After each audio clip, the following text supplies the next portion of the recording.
Practical পরীক্ষার সকল confusion clear হবে এই এক ভিডিওতে। প্র্যাকটিক্যাল পরীক্ষায় কি করলে তুমি 25-এ 25 পাবা এবং পরীক্ষার আগে একদম রিল্যাক্স থাকতে পারবা সেগুলো সবকিছু গুছিয়ে বলে দিব।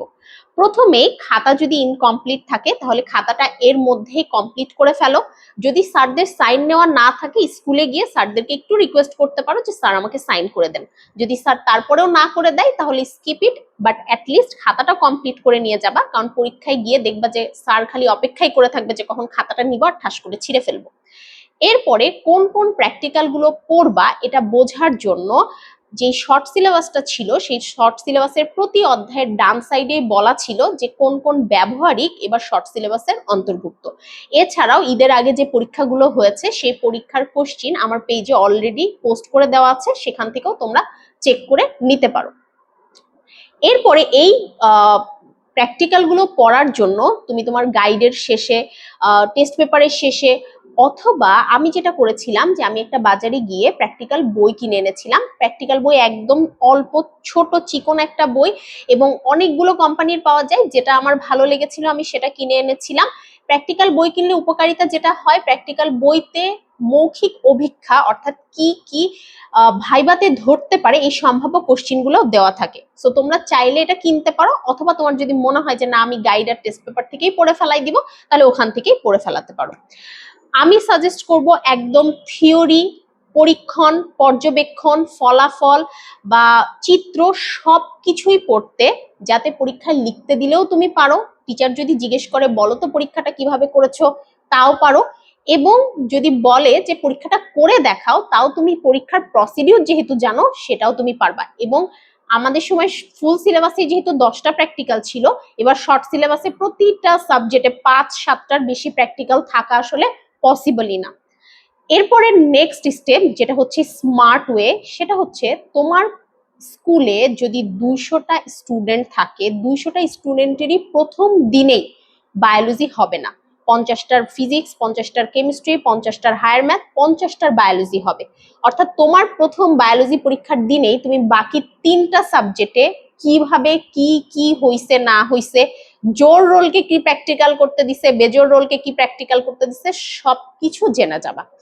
ওই প্রসিডিউরটা তোমার ফ্রেন্ডদের সাথে খাতির করে সুন্দর করে শুনে গেলেই তুমি মেন্টালি আগে থেকে প্রিপেয়ার থাকবা যে তোমাকে কি কি করতে হবে। কিন্তু সমস্যা হচ্ছে অনেক সময় টিচাররা মনে করো বিগত 3 দিন একইভাবে প্র্যাকটিক্যাল নিছে, 4 নম্বর দিনে এসে টিচারদের হঠাৎ করে মনে হয় যে না আজকে এক্সপেরিমেন্ট দিব না, অন্য একটা এক্সপেরিমেন্ট দিব। এই জন্য কিন্তু আমি শুরুতেই বলে নিলাম যে এই যে এক্সপেরিমেন্ট গুলো আছে তুমি সবগুলোই পড়ে যাবা, এবং তখন সবাই অনেক বেশি এদিক ওদিক হাউমাউ করতে থাকে। তুমি তো পড়ে গিয়েছো, সো তুমি পারবা। মৌখিক পরীক্ষায় কি কি আসবে এটা আমি আগেই বললাম যে পরীক্ষাটা যদি ভালো করে পড়ো তাহলে তুমি এমনিই পারবা যে টিচার মৌখিক পরীক্ষায় কি কি ধরবে।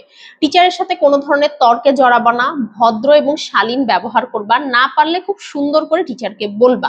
মনে রাখবা এটা অন্য স্কুলের টিচার, সো তোমাকে মানে তোমার পরিচিত কেউ না, তোমার ব্যবহারই তোমার পরিচয়, সো টিচারের সাথে ভালো ব্যবহার করবা।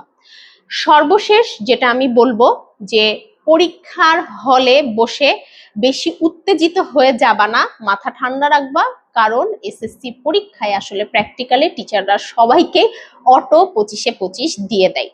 সো তুমি পরীক্ষার আগে তোমার টিচারদের সাথে, তোমার স্কুলমেটদের সাথে একটু কথা বলার চেষ্টা করবা, কারণ ঢাকার একটা স্কুলের প্র্যাকটিক্যালের এক্সপিরিয়েন্স এবং শহরের একটা স্কুলের প্র্যাকটিক্যালের এক্সপিরিয়েন্স এক হবে না।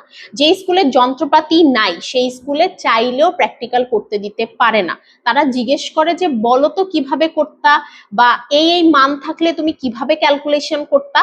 সো এক্সপিরিয়েন্সটা টোটালি ডিপেন্ড করবে তুমি যে হলে বা তুমি যে এক্সামে যে জায়গাটাতে কেন্দ্রে তোমার সিট পড়ছে ওইখানকার টিচারদের উপর, ওই স্কুলের সামগ্রিক বিষয় আশয়ের উপর মূলত প্র্যাকটিক্যাল এক্সপিরিয়েন্সটা ডিপেন্ড করবে। তো তোমার দিক থেকে প্রিপারেশন এটাই হবে যে তুমি খাতা কমপ্লিট করবা, তুমি সবগুলো পড়ে সুন্দর করে গুছিয়ে রাখবা, এবং পরীক্ষার আগে যদি এইভাবে গ্রুপ ভিত্তিক হয় তাহলে তোমার ফ্রেন্ডদের সাথে একটু কমিউনিকেশন করে জেনে নিবা। সো এসএসসি পরীক্ষা রিলেটেড এটাই আমার শেষ ভিডিও, কারণ এরপরে আসলে অনেক কিছু তোমাদেরকে বলার আছে। তো এখন থেকে পরবর্তী সকল ভিডিও এসএসসি পরবর্তী রিলেটেড যাবে। এই ভিডিওটা তোমরা সেভ করে রাখতে পারো। যার যার প্র্যাকটিক্যাল যেই যেই টাইমে হবে সেই অনুযায়ী দেখে নিতে পারো।